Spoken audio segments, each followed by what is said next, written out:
They know The we're here. fluorescent lights of The Gate deal is off, I 27 repeat, at the deal is Dallas-Fort off. Worth Get International the Airport contingency plan hummed ready now. softly as passengers gathered for the evening flight to San Diego.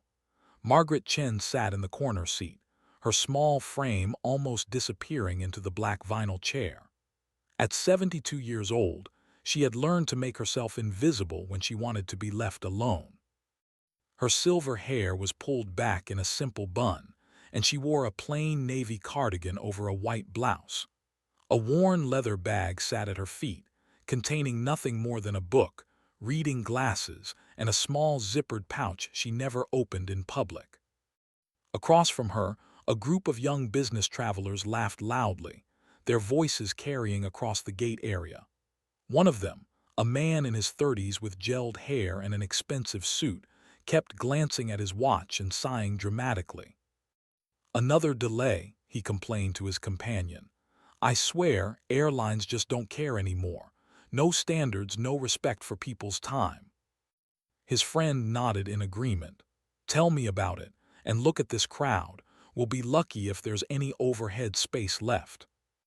Margaret didn't look up from her book. She had heard it all before. The complaints, the entitlement, the assumption that their time was somehow more valuable than anyone else's. She had spent enough years in places where real problems existed to know the difference between inconvenience and hardship. The gate agent's voice crackled over the intercom. "Ladies and gentlemen, we're now ready to begin boarding Flight 2847 to San Diego. We'll start with our first-class passengers and those needing extra time." Margaret stood slowly, gathering her bag. Her knees weren't what they used to be, especially her left one. It had never quite healed right after the accident in Kandahar, but she didn't complain. She had made it home when 3 of her crew members hadn't. As she moved toward the gate, the businessman with the gelled hair cut in front of her, nearly knocking her bag from her shoulder. "Excuse me," he said, though his tone suggested he wasn't sorry at all. "First class." Margaret steadied herself and said nothing. She had her boarding pass for seat 32B, a middle seat in economy. It was fine. She had slept in far worse places than an airplane seat. The line moved slowly. When Margaret finally reached the gate agent, a young woman with tired eyes scanned her boarding pass. "Thank you, ma'am," the agent said with a genuine smile. "Enjoy your flight." Margaret nodded and made her way down the jet bridge. Her carry-on felt heavier than usual, or perhaps she was just more tired. The flight to San Diego would take 3 hours, then a rental car, then the 2-hour drive to the small house in the desert outside 29 Palms where she had lived alone for the past 5 years. The plane was already half full when she reached row 32. A young mother sat in the window seat, a sleeping toddler in her lap. The aisle seat was still empty. "Excuse me," Margaret said softly. The young mother looked up, exhaustion written across her face. "Oh, I'm sorry." She tried to shift the sleeping child to make room for Margaret to squeeze past. "It's all right," Margaret said. "Take your time." She waited patiently while the mother adjusted her daughter, then carefully stepped over the woman's legs to reach the middle seat. As she settled in, trying to arrange her small bag under the seat in front of her, a large man in cargo shorts and a tank top appeared in the aisle. "That's me," he said, pointing to the aisle seat. He was already sweating, his face red from rushing. Margaret pressed herself against the seat back to give him room to pass. He squeezed by without acknowledgement, his bulk taking up more than his fair share of armrest space. The plane continued to fill. Margaret sat quietly, her hands folded in her lap, watching passengers struggle with oversized bags and argue over seat assignments. The businessman from the gate walked past, heading toward first class, his phone pressed to his ear as he talked loudly about a deal he was closing. "No, I told them 2 million minimum," he said. "I don't care what their budget is, that's the price." Margaret closed her eyes. She wondered, not for the first time, what her life might have been like if she had chosen a different path. If she had stayed in Sacramento and married David Chen like her parents had wanted. If she had become a teacher or a nurse instead of enlisting in the Air Force at 19. But then she wouldn't have become a pilot. She wouldn't have flown cargo planes into war zones, bringing supplies to soldiers who desperately needed them. She wouldn't have been part of something larger than herself. And she wouldn't have earned the call sign that a handful of people still remembered, Widow 6. The flight attendants moved through the cabin, checking seat belts and overhead bins. A blonde woman in her 40s stopped next to Margaret's row. "Ma'am, do you need help with anything?" she asked, her voice kind but slightly patronizing, the way people often spoke to elderly passengers. "No, thank you," Margaret replied. "I'm fine." The flight attendant smiled and moved on. Margaret understood. To everyone on this plane, she was just an old woman. Small, quiet, unremarkable. Someone's grandmother, perhaps, traveling to visit family. They couldn't know that she had logged over 8,000 flight hours, that she had landed a damaged C-130 with one engine on fire and saved everyone on board, that she had received the Distinguished Flying Cross and 2 Bronze Stars. They couldn't know because she never told anyone. Those days were behind her. The uniform was folded away in a closet. The medals were in a box in her garage, gathering dust. The plane pushed back from the gate right on schedule. The young mother beside Margaret shifted her sleeping daughter, who whimpered softly but didn't wake. The large man in the aisle seat immediately reclined his seat as far as it would go, despite the flight attendant's request to keep seats upright during taxi. Margaret stared at the seat back in front of her and tried not to think about the small pouch in her bag. Inside it was a folded flag and a letter she had carried for 15 years. Tomorrow would be the anniversary. Tomorrow she would drive to the place where it had happened and finally scatter the ashes she had been unable to let go. The engines roared to life. The plane turned onto the runway, paused, then accelerated forward. Margaret felt the familiar pressure as they lifted off the ground, the moment when wheels left Earth and physics took over. It was a feeling she had loved once before it became complicated by loss. They climbed through the evening sky, the lights of Dallas spreading out below them like scattered diamonds. The flight attendants came through with drinks. Margaret accepted a cup of water and sipped it slowly. The young mother beside her finally spoke. "Is this your first time flying?" Margaret turned to her, surprised by the question. "No, I've flown many times." "Oh, good," the woman said. "I was worried because you seem a little nervous. I get nervous too, especially with Emma." She looked down at her sleeping daughter with such tenderness that Margaret felt a pang in her chest. "She's beautiful," Margaret said. "Thank you, we're going to see my husband. He's stationed at Camp Pendleton, Marine Corps." Margaret nodded. "That's good. I'm sure he's looking forward to seeing you both." "He hasn't met her yet," the young mother said, her voice catching slightly. "He deployed before she was born. This is the first time." Margaret felt the weight of those words. She had seen so many reunions over the years. Some joyful, some heartbreaking, all of them proof that the cost of service extended far beyond the person in uniform. "He's very lucky," Margaret said quietly, "to have you both waiting for him." The young mother smiled, tears glistening in her eyes. "Thank you, that's kind of you to say." They fell into comfortable silence. The plane leveled off at cruising altitude. The cabin lights dimmed. All around them, passengers settled into their own worlds, reading, sleeping, staring at phones. Margaret looked out the window past the sleeping child. The sky was darkening to deep purple, stars beginning to emerge. Somewhere down below, the landscape of America stretched out in all its vast complexity. Cities and towns, bases and bunkers, places where people lived and died and tried to make sense of it all. She thought about the destination waiting for her, the small memorial in the desert where 3 names were carved into stone.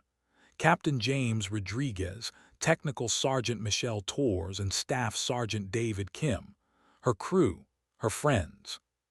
The ones who hadn't made it home when their C-130 was hit by insurgent fire over Afghanistan, the one she had tried desperately to save as she fought to keep the burning plane in the air, ignoring the shrapnel in her leg and the smoke filling the cockpit.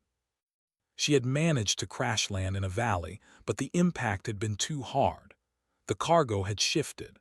By the time rescue arrived, she was the only one left alive, pulled from the wreckage with burns and broken bones and a guilt that would never fully heal. Margaret closed her eyes and took a slow breath. Tomorrow she would face it. Tomorrow she would finally say goodbye. But tonight she was just an old woman on a plane, invisible and unremarkable, carrying her memories like stones in her heart. The plane flew on through the darkening sky, and Margaret sat quietly, waiting for whatever came next. An hour into the flight, the cabin had settled into the usual rhythm of a long journey. The lights were dim, and most passengers had reclined their seats, trying to find comfort in the cramped space. The young mother beside Margaret had fallen asleep with her daughter still curled in her lap, both of them breathing softly in unison. Margaret had pulled out her book but found herself reading the same paragraph over and over without absorbing the words. Her mind kept drifting to the memorial service she would attend tomorrow, alone as always, in the desert where the accident had happened during a training exercise gone wrong. The large man in the aisle seat had been snoring for 20 minutes, his head tilted back and his mouth open. The sound was steady and rhythmic, like a broken engine trying to turn over. Suddenly, the plane shuddered. It was subtle at first, just a slight vibration that most passengers didn't notice, but Margaret felt it immediately. Her fingers tightened on the armrest, and her body went rigid with a familiar alertness. The shudder came again, stronger this time. A few passengers looked up from their phones and tablets, mild concern crossing their faces. Then the plane dropped. Not a gentle dip, but a sudden, stomach-lurching fall that felt like an elevator cable snapping. Overhead bins rattled. Drinks splashed. The young mother beside Margaret jerked awake with a gasp, instinctively wrapping her arms tighter around her daughter. The seatbelt sign chimed on, and the captain's voice came over the intercom, steady but serious. Ladies and gentlemen, we're experiencing some unexpected turbulence. Please return to your seats and ensure your seat belts are securely fastened. Flight attendants, please be seated. The plane bucked again, harder this time. Margaret heard a woman scream somewhere behind her. The large man in the aisle seat woke up cursing, gripping his armrests with white knuckles. "What's happening?" the young mother whispered, her face pale. "What's wrong?" Margaret turned to her, keeping her voice calm and level. "It's turbulence. The pilots are handling it. Keep your daughter close and stay calm." But Margaret's trained ear heard something else beneath the captain's measured words. She heard the tension, the controlled worry. This wasn't ordinary turbulence. The plane shuddered violently, tilting to the left. More screams erupted throughout the cabin. Oxygen masks dropped from the ceiling, swinging like hanged men in the jolting aircraft. "Put this on," Margaret said to the young mother, reaching up to grab one of the masks. She demonstrated quickly, placing her own mask over her face first, then helping the woman secure her daughter's mask. The young mother was crying now, holding her screaming child. Oh God, please." All around them, chaos was spreading. Passengers fumbled with their masks, some hyperventilating, some frozen in fear. The businessman from first class stumbled down the aisle, trying to get back to his seat, his face green with terror.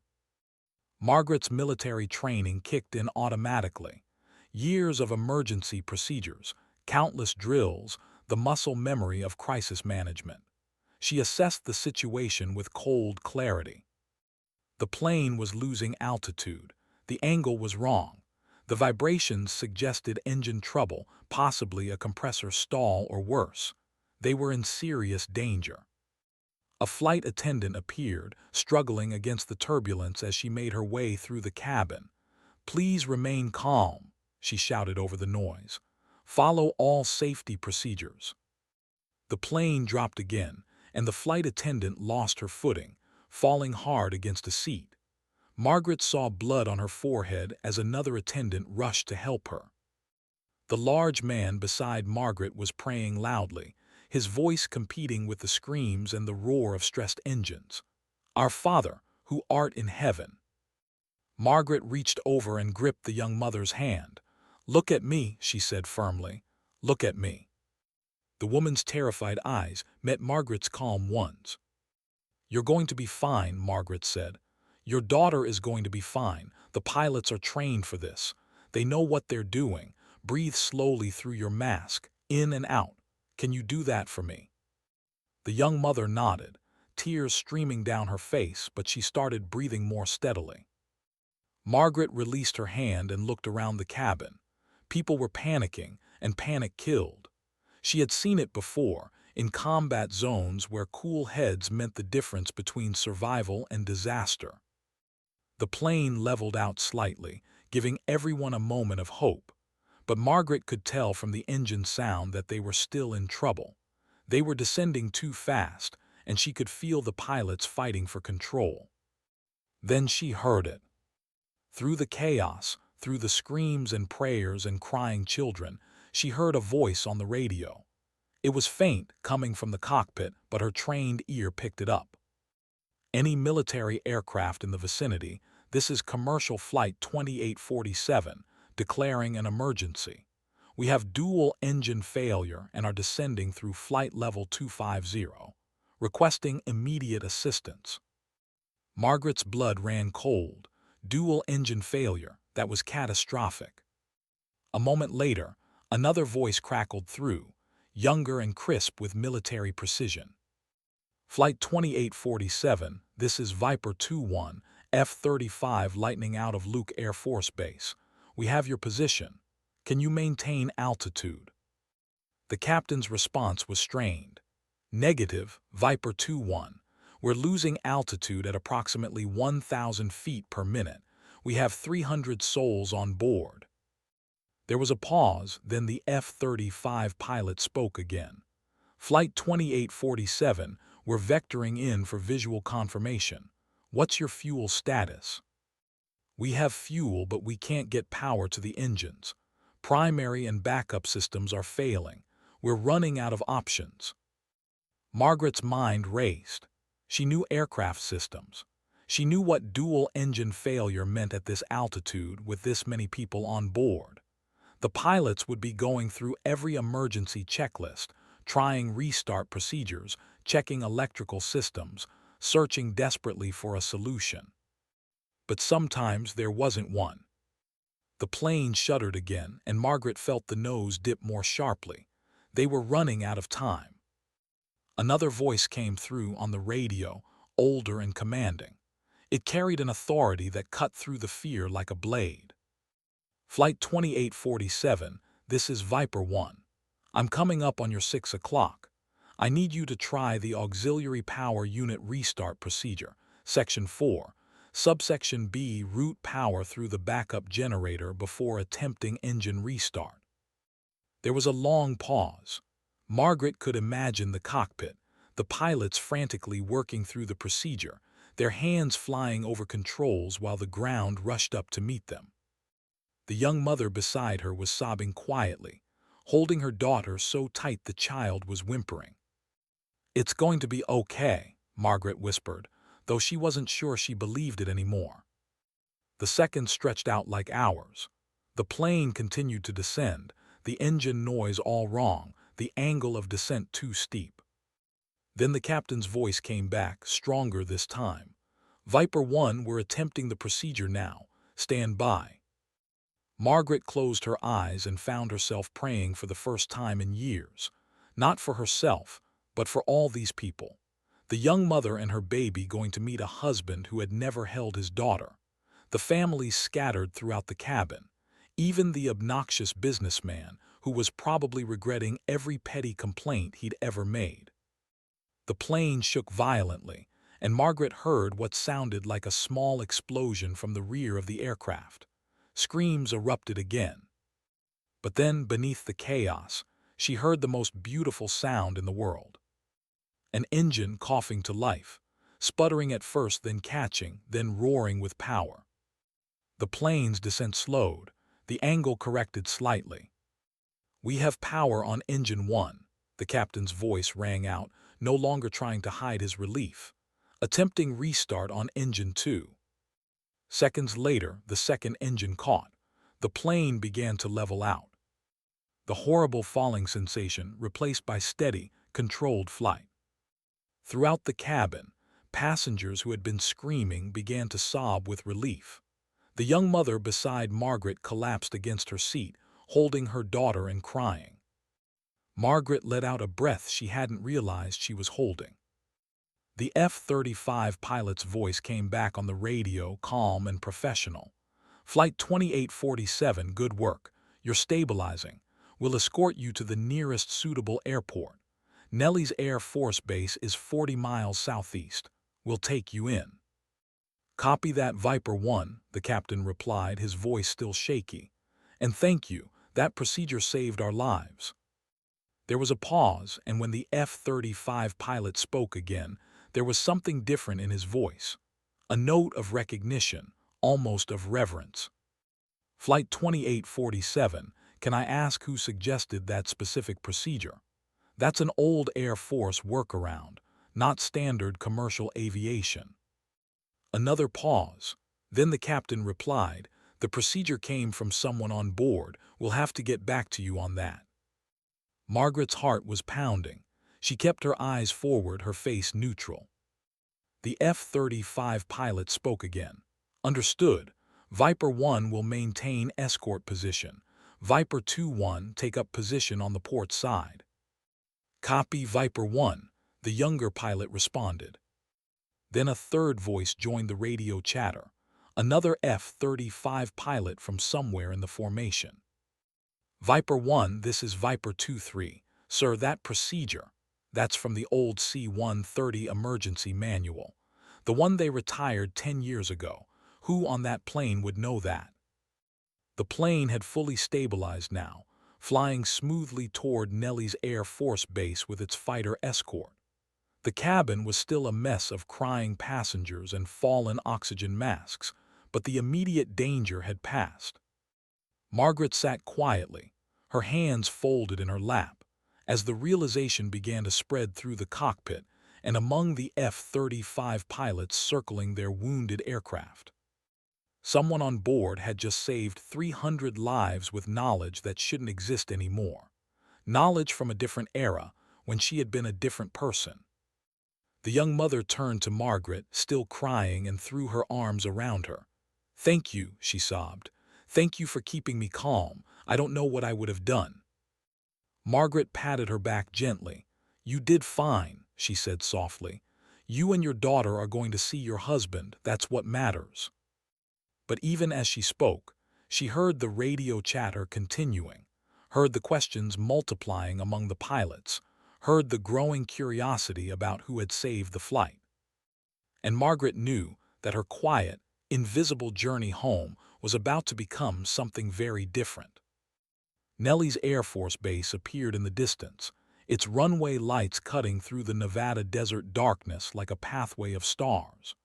The crippled commercial flight descended carefully, flanked by 3 F-35 fighters that had maintained their escort positions for the past 20 minutes. Inside the cabin, the chaos had settled into an exhausted quiet.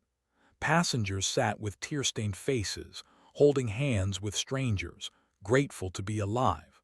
The flight attendants moved through the aisles checking on injuries, mostly minor cuts and bruises from the violent turbulence, and trying to restore some sense of order. Margaret remained in her seat, still and silent. The young mother beside her had finally calmed down, her daughter asleep again despite everything that had happened. "I never asked your name," the young mother said softly. "Margaret," she replied, "Margaret Chen." "I'm Amy Rodriguez." The young woman shifted her daughter slightly. "This is Emma." The name Rodriguez hit Margaret like a physical blow. Captain James Rodriguez, her co-pilot, killed 15 years ago, It had to be a coincidence. Rodriguez was a common name. But Amy was looking at her strangely. "You look familiar somehow. Have we met before?" Margaret shook her head. "I don't think so." The captain's voice came over the intercom, steady now, but carrying the weight of what they had just survived. "Ladies and gentlemen, as you can see, we're making our final approach to Nellie's Air Force Base. We'll be landing in approximately 5 minutes. Emergency vehicles will be standing by as a precaution, but I want to assure you that the aircraft is stable and under control." He paused, and when he continued, his voice was thick with emotion. "I also want to say that you are all here because of an extraordinary piece of information that was passed to the cockpit during our emergency. Someone on this flight knew a procedure that saved all of our lives. To whoever that person is, from the bottom of my heart and on behalf of my crew, thank you." Heads turned throughout the cabin. Passengers looked at each other, wondering who the hero was. The businessman from first class was craning his neck, trying to see. Margaret kept her eyes forward, her face expressionless. The plane touched down smoothly, and applause erupted throughout the cabin. As they taxied toward the terminal, Margaret could see fire trucks and ambulances lined up along the runway, their lights flashing red and white against the desert night. But she also saw something else, a formation of military personnel standing at attention, officers, a small crowd that seemed to be waiting for something specific. The plane came to a stop, and the captain made one more announcement. "Ladies and gentlemen, we'll be deplaning shortly. Military personnel will be helping to coordinate our arrival. Please be patient as we ensure everyone is safe and accounted for." The door opened, and the first person to board wasn't a paramedic or airline official. It was an Air Force colonel in dress blues, his uniform crisp and his bearing unmistakably military. Behind him came 2 more officers and several airmen. The colonel walked slowly down the aisle, his eyes scanning the passengers. He stopped at the young mother with the baby. "Ma'am, is your husband stationed at Camp Pendleton, Marine Corps?" Amy nodded, surprised. "Yes, sir. How did you know?" "We've been monitoring the radio chatter," the colonel said gently. "We wanted to make sure you and your daughter were all right. We've already contacted Pendleton. Your husband knows you're safe." Amy burst into tears again, this time from gratitude. The colonel nodded to one of his airmen who stayed with Amy, then continued down the aisle.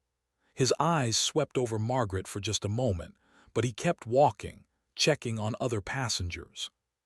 Margaret relaxed slightly. Perhaps she had been wrong, perhaps they didn't know.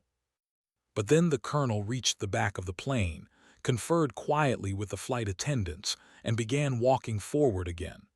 This time, he stopped directly beside Margaret's row. "Ma'am," he said quietly, "would you mind coming with me?"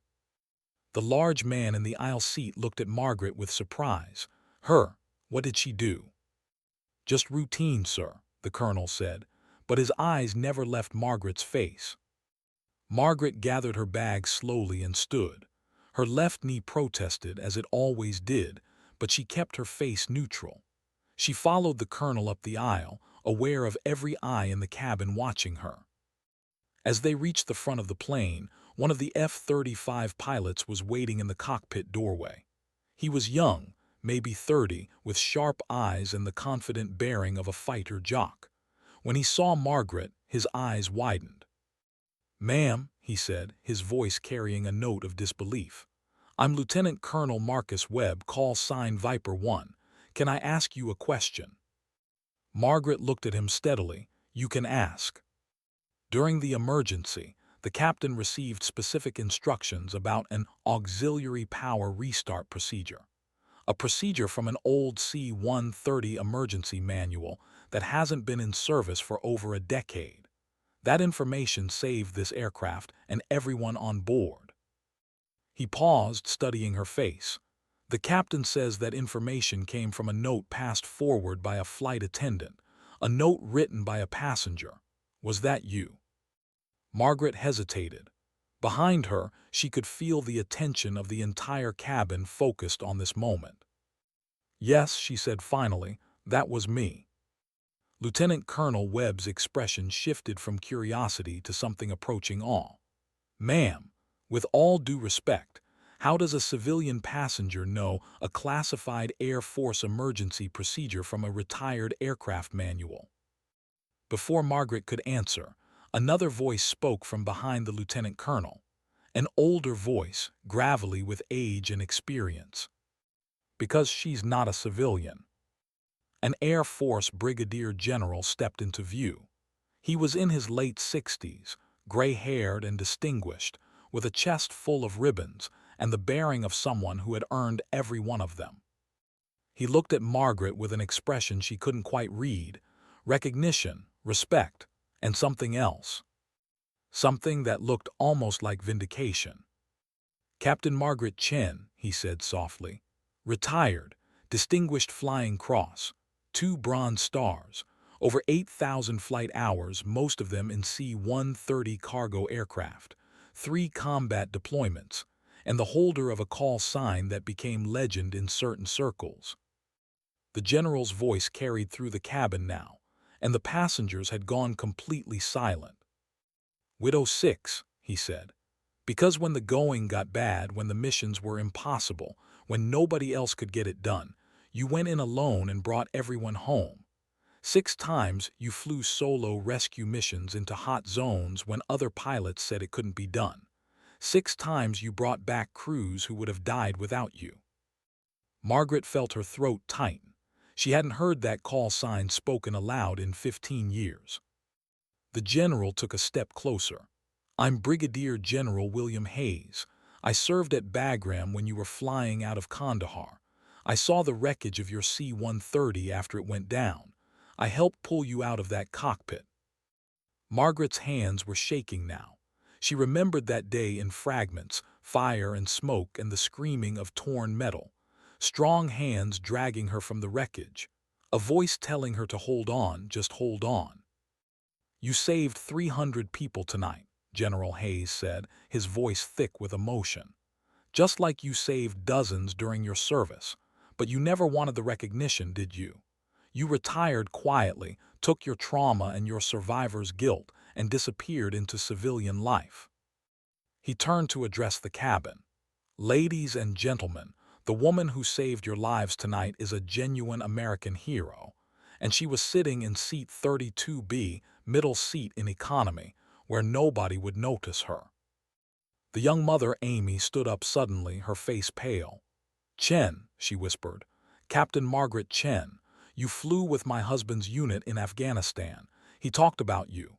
You tried to save Captain James Rodriguez when your plane was hit." Margaret closed her eyes. So it wasn't a coincidence after all.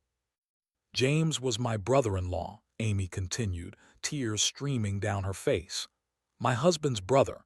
He died in that crash 15 years ago." "I know," Margaret said quietly. "I'm so sorry. I tried everything. I couldn't save them." General Hayes shook his head. "You saved yourself. And you used that survival to save 300 more lives tonight. That's what Captain Rodriguez would have wanted. That's what all of them would have wanted." Lieutenant Colonel Webb stepped forward. "Ma'am, when we heard that procedure over the radio, the entire fighter squadron knew something extraordinary was happening. That's why we called for Widow 6. We thought it might be some kind of miracle. Turns out we were right." Margaret looked around the cabin. Every face was turned toward her now. The businessman from first class who had cut in front of her at the gate, the large man who had ignored her, the flight attendants who had spoken to her with casual condescension. All of them seeing her for the first time. "I'm just a retired pilot," Margaret said softly. "I did what anyone with my training would have done." "No," General Hayes said firmly. "Most people would have frozen. Most people would have assumed the pilots knew best and stayed silent. You had the courage to act, even knowing that it would expose who you are. Even knowing it would bring back memories you've spent 15 years trying to forget." He stepped back and did something that made Margaret's breath catch. He saluted her. A crisp, formal military salute, held with perfect precision. Then Lieutenant Colonel Webb saluted. Then the other officers. Then the airmen standing in the terminal outside the plane. And then slowly the passengers began to stand.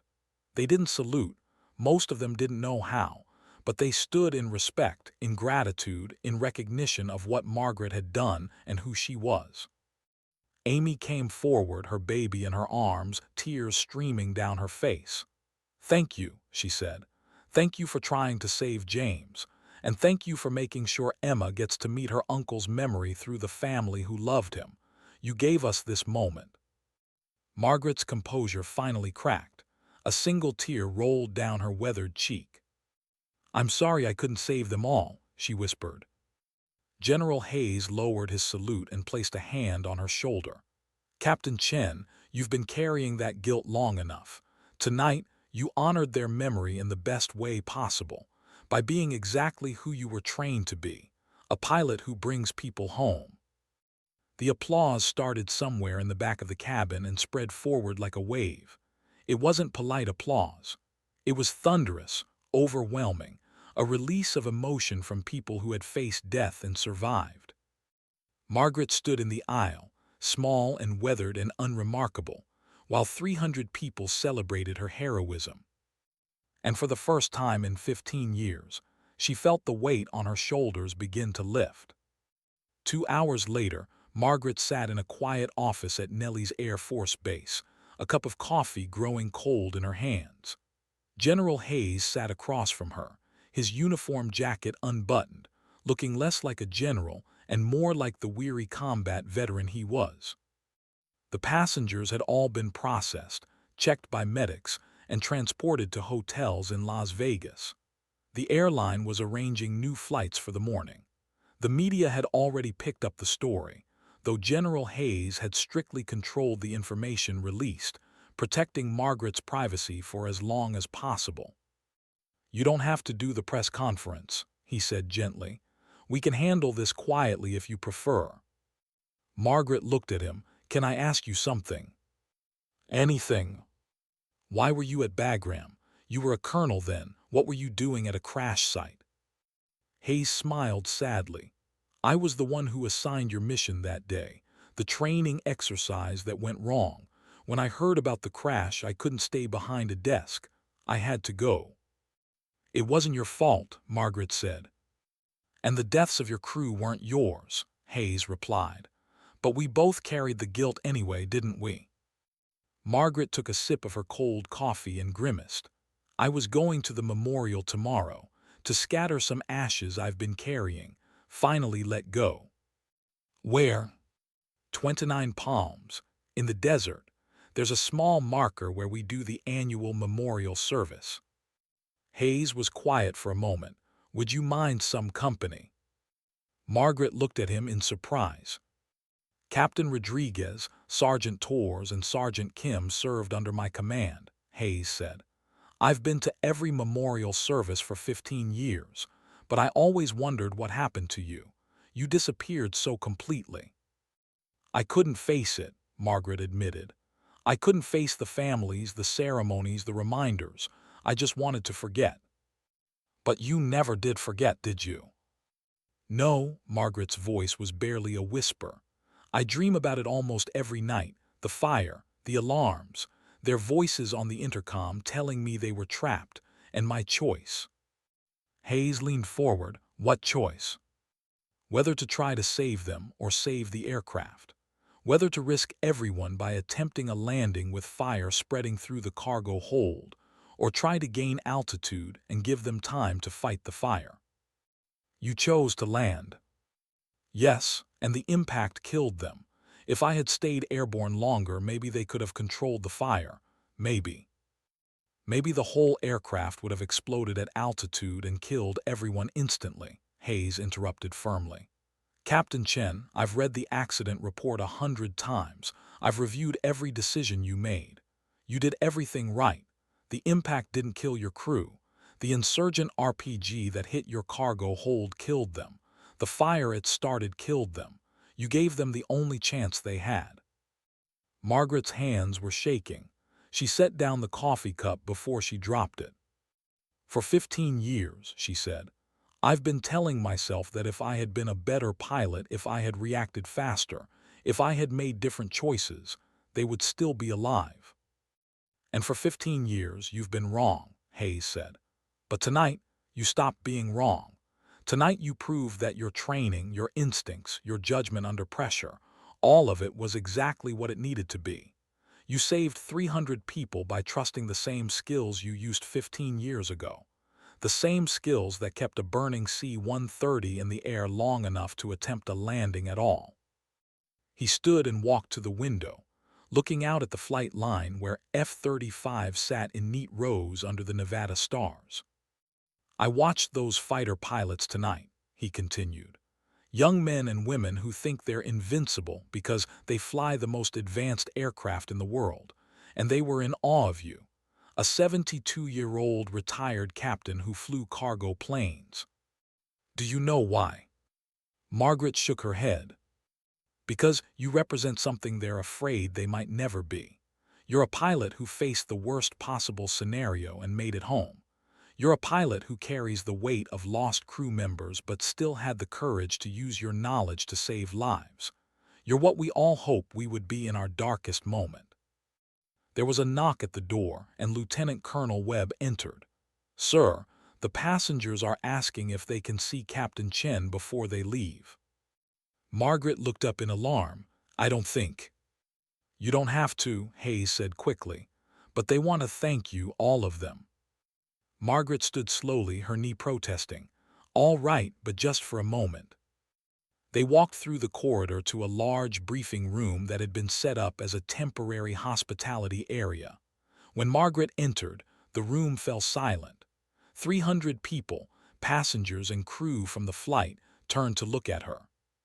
The businessman from first class was there, his expensive suit rumpled, his hair no longer gelled into place.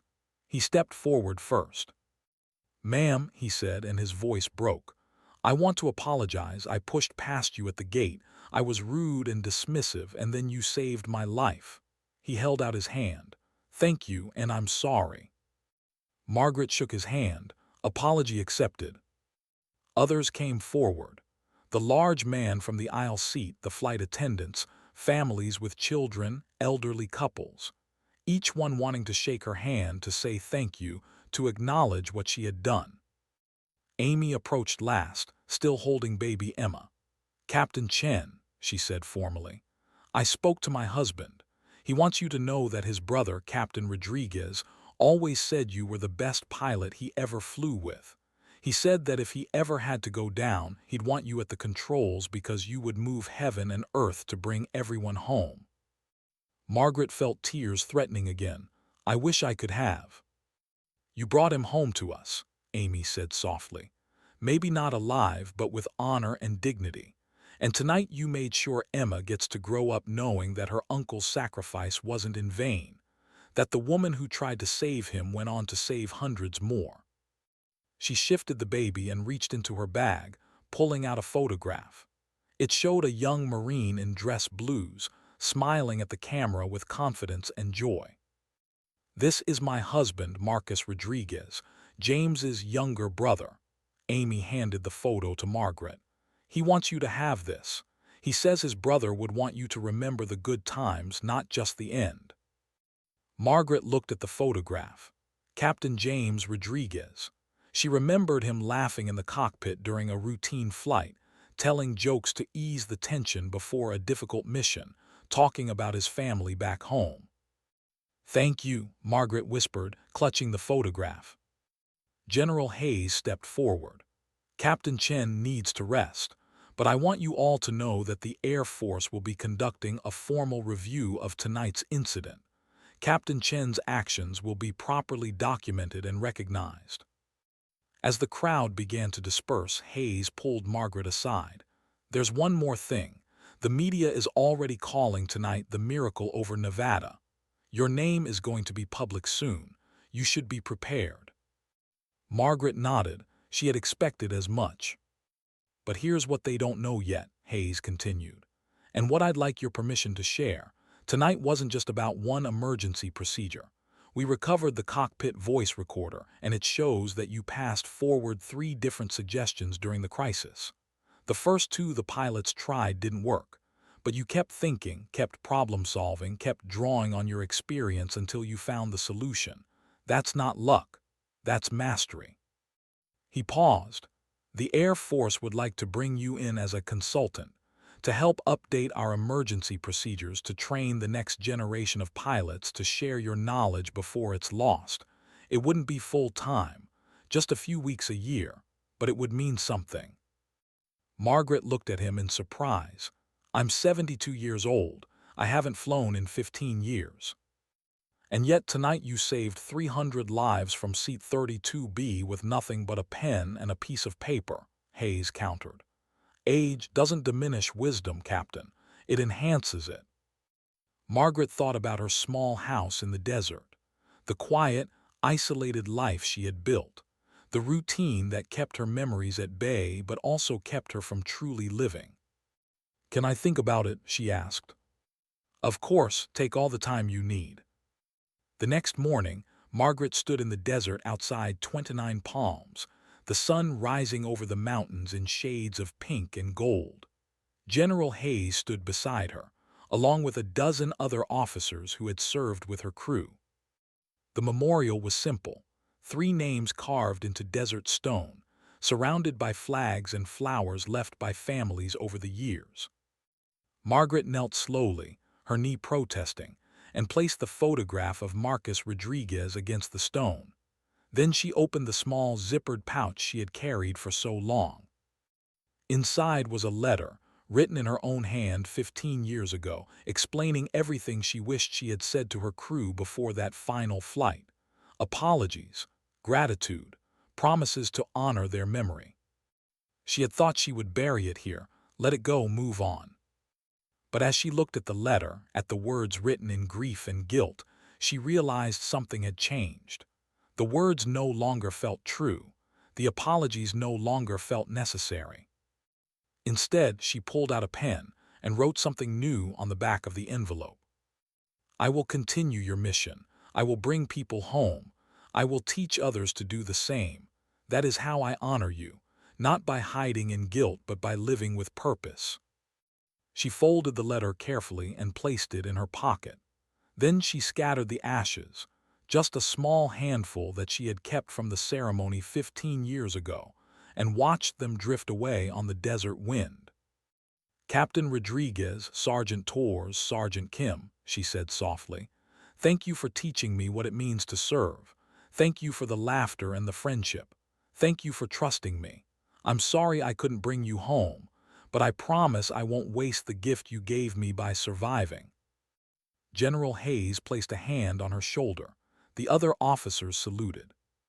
And Margaret Chen, 72 years old, retired Air Force captain, call sign Widow 6, stood in the desert sunrise and felt the weight of 15 years finally lift from her shoulders. 3 months later, Margaret stood in a briefing room at the Air Force Academy, facing a classroom full of young pilot candidates. Her silver hair was pulled back in the same simple bun, but now she wore a visitor's badge and carried a tablet with presentation materials. Emergency procedures, she told them, are not just checklists to memorize. They're templates for creative problem-solving under pressure. Because when the emergency hits, when the aircraft is failing and lives are on the line, the real test isn't whether you know the manual. It's whether you can think beyond it. She clicked to the next slide, showing the commercial aircraft from that night over Nevada. 300 people were on this flight. None of them knew I was on board. None of them knew what I used to do. I was just an old woman in seat 32B, but when the crisis came, my training mattered. My experience mattered. Every flight hour, every emergency drill, every lesson learned from 15 years of guilt and survival, all of it mattered. The young pilots listened with rapt attention. You will make mistakes, Margaret continued. You will face situations where there is no good choice, only less bad ones. You will carry the weight of those decisions for the rest of your lives. but you will also have moments where your training, your courage, and your willingness to act will mean the difference between life and death for people who have no idea who you are. She paused, looking at each young face. So learn your procedures, master your aircraft, trust your training, and never ever assume that your service ends when you take off the uniform, because the pilots we become are the pilots we are forever. Call sign Widow 6 taught me that, and 300 people are alive today because I finally believed it. As the class filed out afterward, General Hayes approached with a smile. Powerful presentation, Captain. These kids won't forget it. Margaret gathered her materials. Thank you for pushing me to do this. Thank you for saying yes. Hayes handed her a folder. Speaking of which, the airline company wants to present you with their highest civilian honor at a ceremony next month. And the pilot from that night, Captain Steve Morrison, wants you there.